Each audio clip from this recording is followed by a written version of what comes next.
അതിനിടെ മേയർ സ്ഥാനത്ത് നിന്ന് തഴഞ്ഞതിൽ അതൃപ്തി പരസ്യമാക്കി KPCC general secretary Deepthi Mary Varghese. തർക്കമുണ്ടെങ്കിൽ KPCC നിരീക്ഷകനെത്തി പരിഹരിക്കണമെന്നതുൾപ്പെടെയുള്ള നിർദ്ദേശങ്ങൾ പാലിച്ചില്ല. അവസാന നിമിഷം രഹസ്യ ബാലറ്റ് ഒഴിവാക്കി.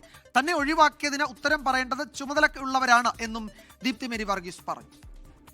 KPCC ഉന്നത തലത്തിലിരിക്കുന്ന നേതാക്കന്മാർ മത്സരിച്ചിട്ടുണ്ടെങ്കിൽ അവർക്കൊരു പ്രാധാന്യം കൊടുക്കണമെന്ന് സർക്കുലറിൽ പറഞ്ഞിട്ടുണ്ട്. അത് ചെയ്യേണ്ട ആളുകളാണ് ചെയ്യേണ്ടത്.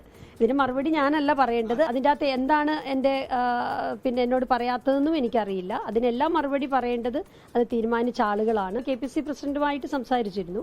അദ്ദേഹത്തോട് ഞാൻ ഇന്ന കാര്യങ്ങൾ, നോംസിന്റെ കാര്യങ്ങൾ പാലിക്കപ്പെട്ടിട്ടില്ല എന്ന് പറഞ്ഞിട്ടുണ്ട്. പക്ഷെ എന്തൊക്കെ പറഞ്ഞാലും ഇതിലൊന്നും എനിക്ക് യാതൊരു പരിഭവവും ഇല്ല.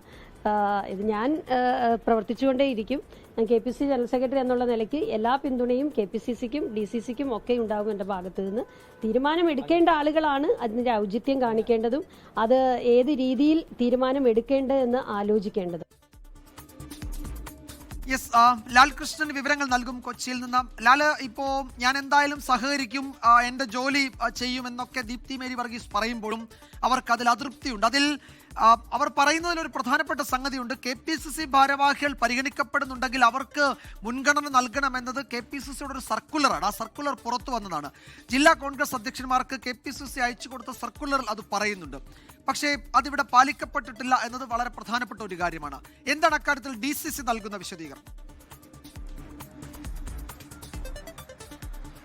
വിജയകുമാർ, പരിഭവമില്ല എന്ന് പറയുന്ന ദീപ്തി മേരി വർഗീസിന്റെ ശബ്ദത്തിൽ തന്നെ ഒരു പരിഭവം നമുക്ക് കൃത്യമായി കാണാൻ കഴിയും. ജനങ്ങളുടെ ഭാഗത്തുനിന്ന് നല്ല രീതിയിലുള്ള പിന്തുണ കിട്ടിയെങ്കിലും നേതൃത്വത്തിന്റെ ഭാഗത്തുനിന്ന് ആ പിന്തുണ ഉണ്ടായില്ല എന്നുള്ളതായിരുന്നു അവർ ഒറ്റവാക്കിൽ പറഞ്ഞു വെച്ചത്. നിരീക്ഷകൻ എത്തി ഇക്കാര്യങ്ങൾ കൃത്യമായി പരിശോധിക്കണമെന്ന കാര്യങ്ങൾ പോലും പല ഘട്ടങ്ങളിൽ പോലും അവർ പ്രായോഗികമായി പരിശോധിച്ചില്ല എന്ന കാര്യങ്ങൾ പറയുന്നുണ്ട്. അതിനൊപ്പുറമാണ് പ്രധാനപ്പെട്ട സർക്കുലറുമായി ബന്ധപ്പെട്ട കാര്യമുള്ളത്.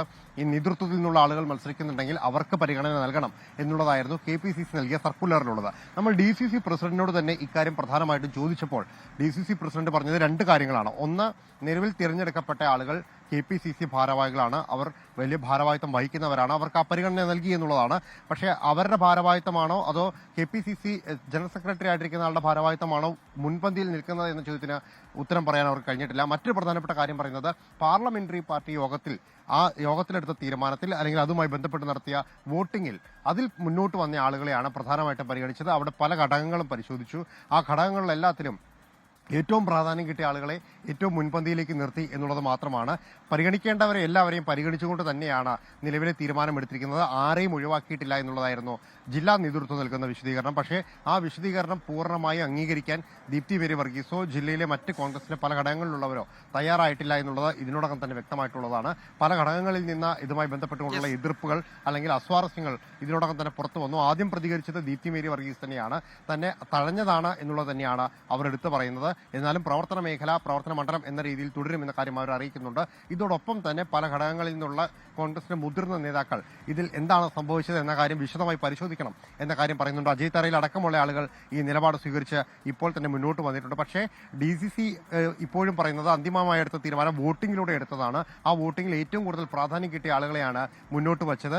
പക്ഷേ അവിടെയും രണ്ടുപേരുണ്ട് എന്നതുകൊണ്ട് മാത്രമാണ് ടൈം വ്യവസ്ഥയിലേക്ക് കാര്യങ്ങൾ പോയത് എന്ന വിശദീകരണമാണ് നൽകാൻ കഴിയുന്നത്. ഈ വിഷയം വരും ദിവസങ്ങളിൽ എന്തായാലും മേയറെയും ഡെപ്യൂട്ടി മേയറെയും ടൈം വ്യവസ്ഥയിലാണെങ്കിൽ പോലും തീരുമാനിച്ചെങ്കിൽ പോലും കൊച്ചി കോർപ്പറേഷനെ സംബന്ധിച്ചിടത്തോളം വരും ദിവസങ്ങളിൽ എറണാകുളത്തെ കോൺഗ്രസിനെ സംബന്ധിച്ചിടത്തോളം പടരാൻ പോകുന്ന ഒരു വിഷയമായിട്ട് നിലവിൽ മേയർ ഏതായാലും കോൺഗ്രസിൽ വലിയ ചർച്ചയ്ക്ക് വഴിവെച്ചിട്ടുണ്ട്. ഇപ്പോൾ പല നേതാക്കളും മാധ്യമങ്ങളെ കാണാനൊക്കെ തുടങ്ങുന്നുണ്ട്. നാളെയൊക്കെ അതിന്റെ കൂടുതൽ പ്രതികരണങ്ങൾ വരും എന്നാണ് അറിയുന്നത്.